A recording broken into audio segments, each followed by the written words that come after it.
are at Colossal Cave. We're right here.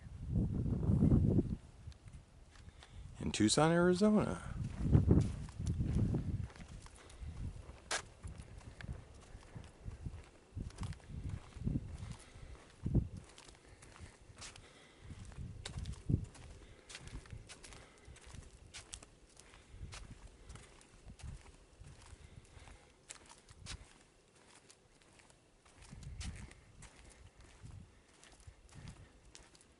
I can see the road down to the picnic area. A lot of green down there, so that the stream might be running. Yeah.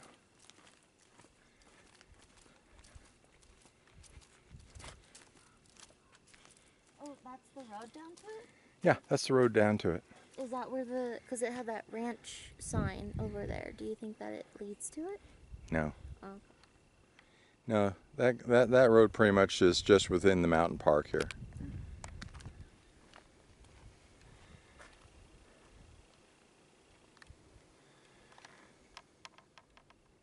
Yeah, I'm not seeing, oh, you know, I think that might be the castle.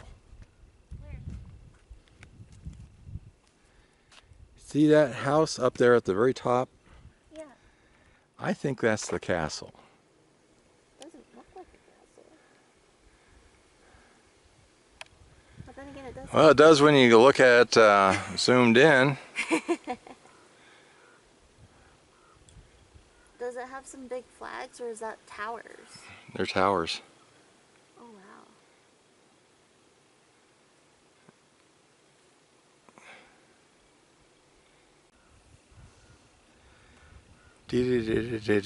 Back garden. Prickly pear whip. If you're ever at Colossal Cave. It's really, really sweet, but very, very good. Meow, prickly pear juice.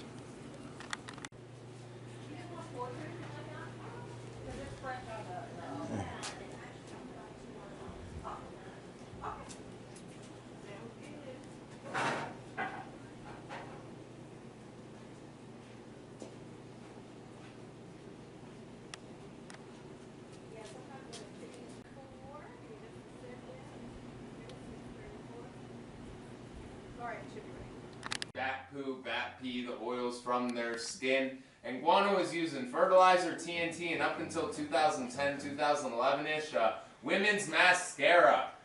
So yeah, talk about batting your eyelashes, right?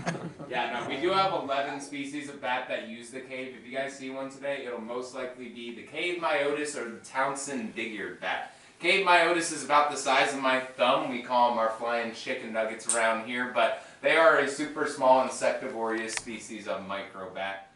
Then the Townsend big-eared bat is slightly larger with the around, but to be honest, it is really hard to tell while they're moving what type of bat it is. So, another cool thing about a bat right here would be a stalagmite, because you might trip over him. Comes out of the ground.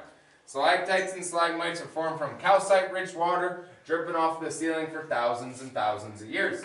Think of it like an icicle, except this icicle requires the optimal water flow to grow a ½ of an inch every 100 years.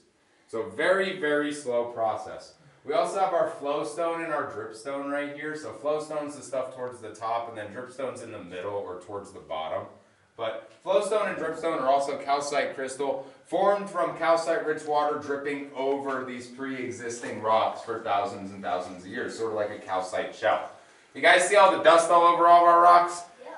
Yeah, I'm not a bold-faced liar. A bat's been flying in here longer than people have been around dusting our rocks with dust, pollen, and other dirty stuff that provides a protective layer for the crystals. It also actually provides some friction that when the water is dripping down the crystals, it sort of sticks there for a second, allows that crystal a little bit of help growing.